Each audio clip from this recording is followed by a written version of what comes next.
আসসালামু আলাইকুম, welcome back to my channel. চলে এসেছি আবার একটা ব্র্যান্ড নিউ ব্লগ নিয়ে তোমাদের কাছে।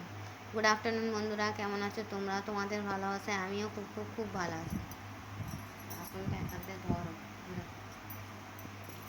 তো চলো বন্ধুরা, আজকে আমার হালকা পাতলা সিম্পল লাঞ্চ মেনু।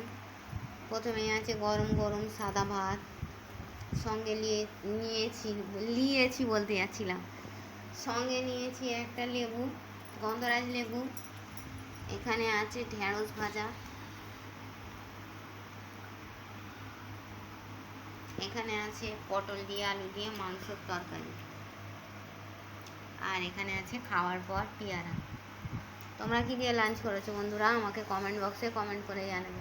আমার ভিডিওটা ভালো লাগলে লাইক করে, কমেন্ট করে, শেয়ার করে, আর হ্যাঁ, সাবস্ক্রাইব করে নেবে। ঠিক আছে বন্ধুরা? এই এখন সিজন, ওয়েদারটা একটু চেঞ্জ হচ্ছে, তো সব বাড়িতে মানুষের জ্বর সর্দি, তাই না? আমারও ঠান্ডা লেগেছে, প্রচণ্ড ঠান্ডা লেগেছে জানো। গলা দেখে হয়তো বুঝতেই পারছো। কালকে রাতে জ্বর ছিল, দুপুরে জ্বর ছিল, রাতে জ্বর ছিল। চলো, খালি রান্না করলে হবে, খাওয়া তো যাবে না।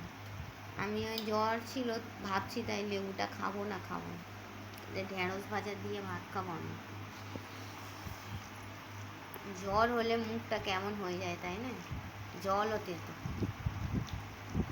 চলো বন্ধুরা, তোমরা কি দিয়ে লাঞ্চ করেছো বন্ধুরা? আমাকে কমেন্ট বক্সে কমেন্ট করে জানাবে। আমার ভিডিওটা ভালো লাগলে লাইক করে, কমেন্ট করে, শেয়ার করে, আর সাবস্ক্রাইব করে আমার পাশেই থাকবে।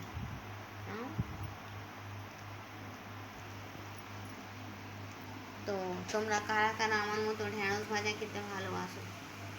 ঢেঁড়সটা একদম কচি ফুল, একদম টাটকা ফ্রেশ ঢেঁড়স ভাজা, পটল দিয়ে আলু দিয়ে। এখানে আমার বাবুসোনা খাচ্ছে, এখানে তোমার দাদাভাই খাচ্ছে।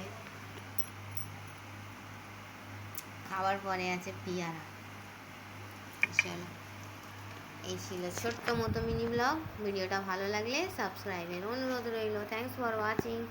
আল্লাহ হাফিজ। কে কে খাবে চলে এসো।